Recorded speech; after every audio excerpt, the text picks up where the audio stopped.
Coming up on today's Locked On Big Ten, we've got Isaiah Hole in to break down the first game of the season for Michigan basketball. They faced a pretty good Buffalo team, but picked up a pretty easy win as well. 12 points, not the most against a mid-major you'd like, but again, that Buffalo team good. We'll get to that with Isaiah to start off the show.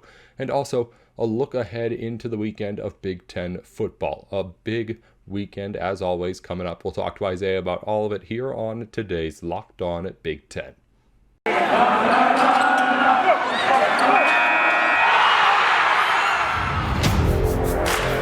You are Locked On Big Ten, your daily podcast on the Big Ten Conference.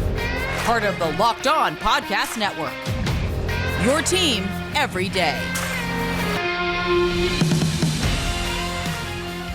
You're listening into Locked On Big Ten, everything you need to know about the Big Ten Conference every single weekday. Welcome into our Thursday show alongside our Thursday co-host, Isaiah Hole, over at Locked On Wolverines and covering the Wolverines at Wolverines Wire for USA Today as well. He joins us every single week to join and talk everything going on in the Big Ten, but as of late, it's been really a first look into the weekend of football, and we'll do the same here today. But Isaiah, as we join you here on the program, thank you for coming on again. Michigan did play basketball yesterday, first game of the season for the Wolverines, as we got that first look at what is potentially going to be a really, really good team. It will be a really good team. We know that, but it's how good we'll find out. Michigan ends up taking care of a good Buffalo team. We mentioned that yesterday. Asher Lowe did. 88-76, the final score. Hunter Dickinson, 27 points. But there were some bright spots for Buffalo too. Nathan Williams had 32. Where were you at with the Michigan performance to start off the season? Well, it was a little bit of a tale of two halves, and I know that Buffalo certainly came back and made it a game. It's one of those things where I feel like Michigan, a lot of it had more to do with what Michigan was and wasn't doing. Buffalo obviously was going to take it to them. They were talking a lot of trash. They were the instigators. There were 3 double technicals called in the game. Each team had 23 fouls apiece. And I think they kind of got in Michigan's head a little bit. Michigan ultimately obviously pulled it off. But and I asked Juwan Howard, I said, because the first half, Michigan's up 21. It looks like it's going to be a situation where they could win by 40. But then with just over 4 minutes left in the game, they're only up by 5, and they end up pulling out the 12-point win. But it was a situation where I was looking and I said, I was writing my takeaways during the game. And pretty early, I said, well, they're playing incredibly unselfish basketball. They had 11 assists in the first half, only 5 in the second. And they were sitting at 1 or 2 until the waning stages of the game. And I asked Juwan Howard about it afterwards. And he said, well, it's just those shots weren't falling. Like, we would have had higher assists, but whenever we were playing unselfish basketball, those shots weren't falling. I didn't necessarily see it that way. There was a couple things that I thought plagued Michigan. Poor free throw shooting was some of it, some selfish shot selection. It just seemed like they were being very impatient at the point when Buffalo was starting to kind of make its run. Defensively, there were some lapses here and there. I thought it was excellent in the first half, and then when things near the end of the first half started kind of falling apart, you started seeing some issues where they were able to get inside penetration, just right from the top of the key, just go right straight down and make either a layup or a dunk. Little bit concerned about the perimeter defense, which was the issue last year at the beginning of the year, and it ended up showing itself up. But if Buffalo could have hit any of those open perimeter shots, then it would have been a game from the get-go. I mean, they had basically they were able to shoot whatever they wanted from up top. Perhaps that was part of the design, is, hey, let them have that. We'll try to take things away elsewhere. But nonetheless, considering it's something that we have seen from Michigan before, that's my concern. I mean, that said, again, Hunter Dickinson, I thought he was relatively quiet to get to that point score, right? It didn't really feel like, if you would have asked me, I've seen the box score, obviously, but even like after last night, kind of forgetting about it, be like, oh, how did Hunter Dickinson do? I'd be like, well, he had like 12, 13 points. No, obviously he had almost 30 points. So obviously that's a bright spot there. Didn't really get to see much of Devontae Jones because he was in foul trouble. Caleb Houston was also in foul trouble. Really, those 2 freshmen, Caleb Houston and Moussa Diabate, they have to be striking fear into the hearts of any of Michigan's opponents already after one game, because both of them came out and just shined.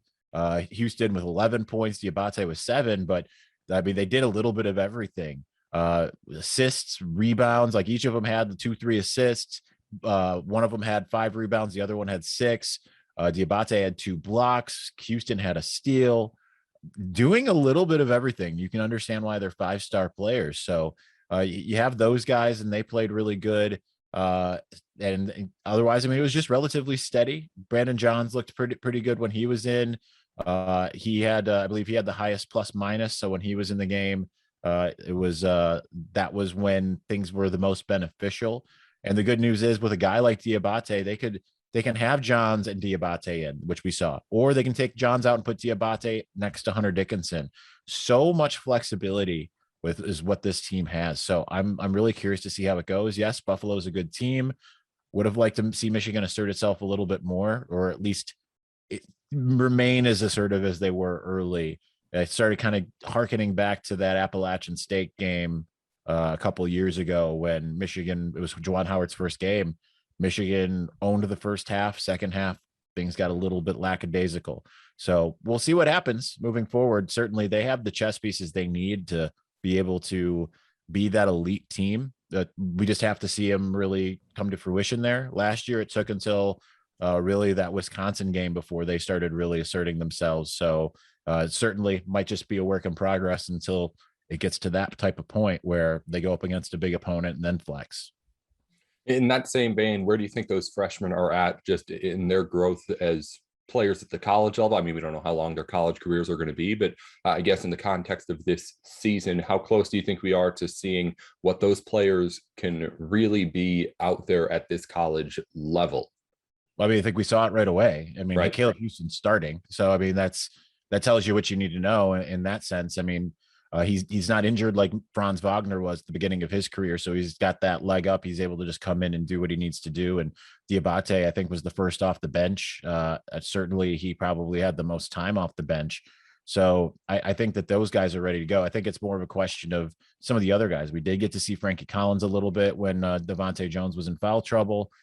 So that's while they did kind of more want to go to Eli Brooks to be that facilitator, they didn't seem to be afraid to throw in the true freshman point guard. He's a guy who I would imagine is going to have his red shirt burned because they are going to want to get him experienced. But then beyond that, I guess it's a question of who else are we going to see? We didn't see the full lineup yesterday.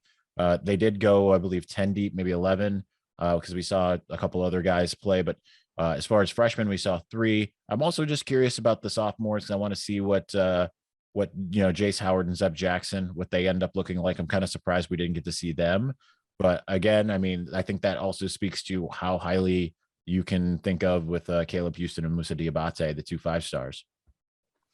The whole team's going to be really good. As you mentioned, they go 10 deep yesterday and did not go through their entire roster rotation, whatever you want to call it. Michigan basketball, obviously really good. Michigan football not doing too bad either. We'll talk about what the Wolverines can do on the gridiron this weekend as they face off against Penn State, as well as every other team around the Big Ten. There's some big ones this weekend. We'll go over them with Isaiah in just a minute, right here on Locked On Big Ten. Today's Locked On Big Ten is brought to you in part by McDonald's. McDonald's has been around the community since 1965, serving everyone the great affordable food that you love, but also helping you make those memories that last for a lifetime. It's not just a place to get great food, but also a place to meet up with friends and family and connect and be able to share some good times together as well. So head on over to your local McDonald's, of course, get the good food at a good price, but also make some new memories too. That's McDonald's. I'm loving it. Welcome back into Locked On Big Ten. It's everything you need to know about the conference every single weekday. Isaiah Hull's in to chat with us about the Big Ten weekend on the football field. Week, 11 now? We're getting into in the college season, Isaiah. Big games coming up on both sides of this conference. We'll get to where those lie in just a minute, but there is one. It's still not a big one. Michigan against Penn State, but the Nittany Lions now unranked. It is at home in College Park or Park College. I forget. I get them mixed up. Yeah. I get them mixed up. Which one's which? But anywho, University Park State College. That's what it is. Yeah. There you go. Anyway, Penn State is where they're playing. Michigan's who they're playing, and the Wolverines look to get to 9-1 to stay in this playoff picture. Penn State's still a good team, Isaiah, obviously. They had the respect of everybody up until the losses that brought them to where they're at now. Where are you at with what Penn State will provide for Michigan to try and beat on Saturday, because it's been kind of an up and down season for what Penn State gets there.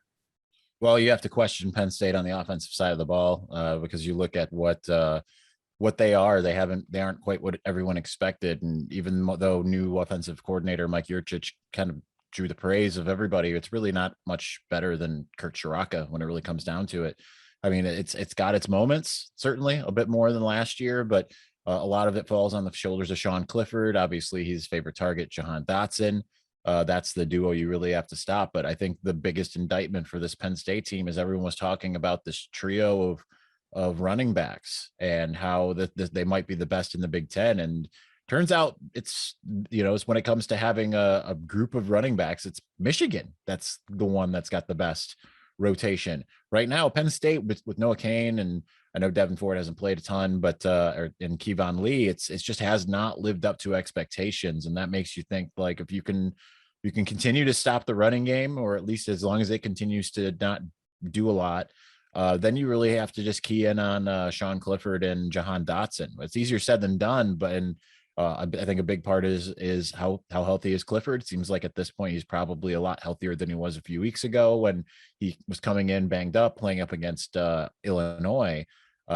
Obviously a really good defense, but it's even that's fallen off just a little bit over the course of the last couple of weeks. It's not that it's bad. It isn't. It's still one of the best defenses, not only in the Big Ten, but also in the country. But I believe it's ranked 40th in the country.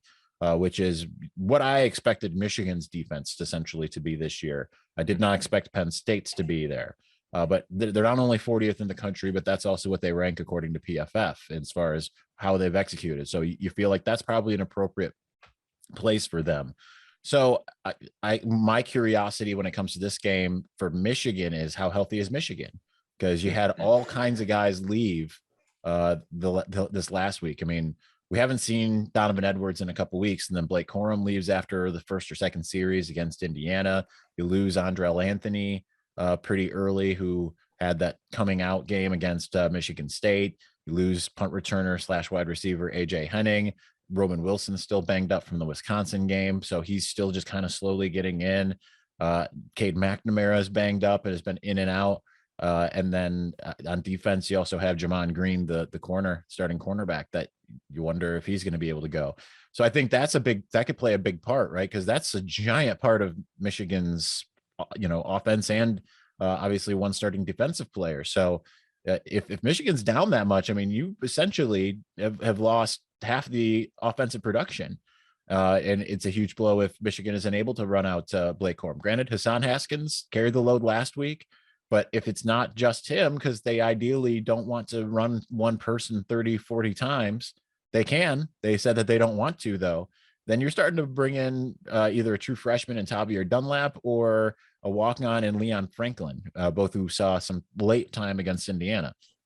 So I'm curious to see how it goes for Michigan in that sense, because I think that when I look at this matchup, Michigan is certainly the more complete team. Michigan has one of the top offenses in the country, even though it does not seem like it, right? You think when you think top offenses in the country, you think high flying, really throwing the ball all over the place. But Michigan's running game has been so good that they're all the way up into the 20s, I believe 22 in the country offensively. So it's just that the passing offense isn't up that high. So it'll be interesting to see, especially considering, again, pass defense they're going up against in Penn State.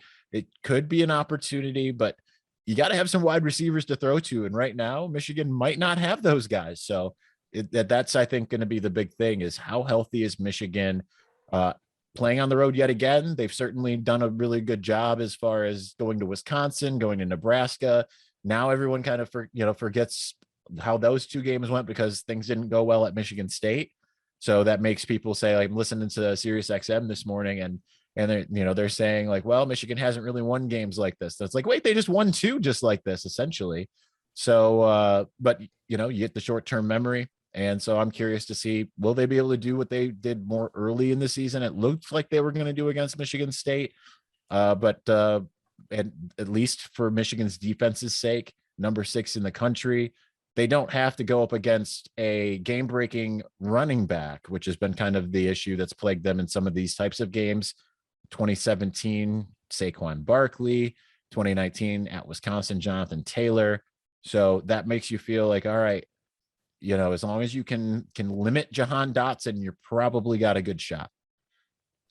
You mentioned Michigan has the more just all around well-rounded team compared to Penn State, which is obviously true. Is there a point with these injuries that the Wolverines are dealing with? Obviously, Penn State has its own, where if Penn State looks pretty healthy and Michigan State looks pretty unhealthy, that changes in your mind. Could the Nittany Lions get that kind of advantage just based off of who's on the field?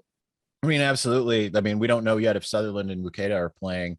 So, I mean, that would, if you're taking away the pass rush for Penn State and Michigan's offensive line being what it is. And I mean, you don't want to give Cade McNamara the time or JJ McCarthy, whoever's back there, that they're just all the time in the world to try to look for guys downfield, because that's how they shred you. That's what we saw against Michigan State. Now, Michigan State has the worst pass defense in the country. So that makes you wonder, was Michigan's pass offense that good, or was that just part of playing an awful passing defense? But yeah, I mean, if with the sheer amount of guys that could be out now, I don't think they will be, because talking to Jim Harbaugh after the Indiana game, he seemed very unconcerned, right? He normally he would be like, well, I don't know, we'll see, we'll get to the week and we'll find out. And he did say that this week, but after the game, he was just kind of like, like it was just like, it had this feeling of like, yeah, we probably could have played pretty much all of them. Not all of them. I mean, Blake Corum was in a walking boot after halftime, but kind of felt like they could probably have played if this wasn't Indiana, but it wasn't the case. So I feel like Michigan's probably going to return a lot of guys, but yeah, anytime you're missing key players with injury, and when you're missing potentially the sheer volume that Michigan could be missing, yeah, it could be an issue for sure. Message received from Coach there. Hopefully everyone gets out there for Michigan this weekend. It'll be a good one again. Michigan at Penn State. That one's at a noon game on ABC, actually, as Big Ten takes over that network. Big Ten had been dominating the Fox noon games, but now gets the Disney one. Anyway, moving over to the other side of the conference, Minnesota plays against Iowa on Saturday. I almost said today. I forget what days we were recording. And might as well be today. Yeah, I know. Minnesota plays. Let no one see how this goes. Plays Iowa on Saturday. Iowa's number 20 at 7-2. Michigan is 6-3. You alluded to it. These two teams have just been, again, really good at times. I mean, they've both been ranked, but also just when they lose have been kind of head scratchers in the way that they lose, because it's just so different from the way that they've won games. Iowa's -5.5. Iowa obviously has the historical edge over the Gophers and PJ Fleck in this particular rivalry. What are you thinking about the matchup in Iowa this weekend? And can the Gophers change things? I mean, who knows what's going to happen in this one? It's a tale of two banged up offenses that can't really do anything sometimes, and sometimes can do everything, right? Like Iowa was, even when it was starting to be ranked really early, it wasn't until that Maryland game when he said, okay, maybe this is a top team, because they're just, Petrus is throwing all over the place, and they're obviously aided by a defense that's intercepting the ball like crazy and all that kind of stuff. And suddenly it looks high flying. Felt like maybe they were just saving it. But then we see what happens against Purdue, and we see what happens. I know they won against Penn State, but and then even just the most recently with when it looks like, okay, they look like they might be without Petrus. Minnesota is a team that every time that you start to get faith in them, they do something stupid, like lose to Illinois or Bowling Green. Every time that Minnesota, I start to think like this might be the best team on the West, it does something to prove that why it's not. And again, they're very banged up. Obviously, they have been through how many running backs now? It seems like they cannot keep a running back healthy, but as long as that line exists, it seems like you and I could run for 300 yards behind it. So, but I think the big thing as well is Tanner Morgan. Tanner Morgan has not looked like the senior that you would expect. He does not look like the 2019 number 2 quarterback in the conference. I mean, he was talked about as a first round draft pick at that point. Now he looks barely more capable than Brandon Peters. So that's not exactly what you want. So it's going to be a situation where you've got two really good defenses, because both of those units have really stood up regardless. But which offense is going to have more ability against that defense. This is going to be a low scoring game probably. And it's now that I say that, because I say that, it's going to go the opposite and it's going to be some crazy shootout inexplicably. But I just don't feel very good about either offense right now. I have more faith, I think, in Tyler Goodson than anyone else as far as offensive weapons. But at the same time, I think Minnesota's got the better offensive line, but they're going up, I think, against the better defense and the Iowa defense. So it's I think Iowa will win it in a close one, low scoring. I wouldn't be surprised if it didn't get out of the single digits. I think I predicted 17-13 regardless, but I mean, I wouldn't be surprised if this was a 9-6 game. It could be that ugly. I could see it going, as you mentioned, really any way at all. I mean, this is a game where, as I talked about, no one really knows exactly what these two teams are going to bring out every single time that they come out on the football field. If both teams come out and play the football game that they want to play, even, this game stays really close. I could see Minnesota just coming out playing well and blowing out Iowa. I could obviously see Iowa coming out and blowing out Minnesota as they have before. It's just a game where it's going to come down to what version of each team we see on the gridiron on Saturday. But I think you're right. It's going to be a little bit of a grinder, definitely a low scoring game. We'll talk about it tomorrow more with Matt Sheehan, but that over under lower than the over under for Wisconsin Northwestern this weekend. So that gives you a little bit of context as to what Vegas thinks about that game. Back over onto the east side of the Big Ten, Isaiah. Ohio State faces off against Purdue this weekend, a game that a few weeks ago we had circled a whole lot of Ohio States as this one's going to really be a big one. This was not one of them, but Purdue is now number 19 in the college football playoff. So let's talk about this offense for the Boilermakers. It seems to be the only one that's done anything comparable to what Ohio State's been able to do against good teams consistently, put up points against Iowa, put up points against Michigan State. What can it do against Ohio State this weekend? Because the Buckeyes are a different animal. They're a different animal on offense, but not necessarily on defense. I mean, I think that Ohio State's defense is a slightly better version of what Michigan State presents. I think I'm trying to remember offhand here, but I believe that their pass defense was something like it was somewhere in the 90s nationally. It's not. This is exactly the type of offense that Ohio State certainly doesn't want to face. And considering that the offense hasn't looked that good against pretty good defenses lately, it's not exactly an ideal situation for Ohio State. I regret last week not outright picking Purdue to beat Michigan State because my best judgment told me that was going to happen. And I wrote in my predictions column that was on the table. It was very likely, and I still couldn't pull the trigger. So I rectified that, and I have already gotten hate mail this morning from Ohio State fans. Literally got like people in my DMs and my going on to say nobody wrote you a letter. There wasn't that much effort. Okay. If they did, I won't get it until I'm in state college because I just posted the article last night. But I am predicting Purdue to get the upset because I don't think they're too scared of the moment, right? They can go into Columbus and get a win, right? Because they went into Iowa and did the same. And then they hosted Michigan State and they're not afraid of playing the big bad wolf. You know, they've taken down the number 2 team. They've taken down the number 3 team. Now they're going up against the number 4 team. And I think they're playing with a lot of confidence. And when considering, yes, Ohio State's defense does look a lot better than it did earlier in the year. I still think that Purdue, I mean, they're not necessarily going to be trying to run the ball. And that's where Ohio State has really shored up its defense, is being able to stop the run, which is what it wasn't able to do earlier in the year. But it's given up a lot in the past. And Purdue is not going to even, you know what, if that's what you want to do, you're playing right into Purdue's hands. And then on the other side, Purdue is one of the few teams that was able to slow down Kenneth Walker, and they were able to slow down both the passing game and the running game for Iowa. So, and considering that CJ Stroud hasn't exactly, and the wide receiver unit hasn't quite looked like you would expect, or like it did when it was playing some teams that didn't necessarily have defenses. I mean, Ohio State should have lost to Nebraska, but Nebraska did what it does, which is lose close games. And then Ohio State certainly was in a fight with not what looks to be not that great of a Penn State team.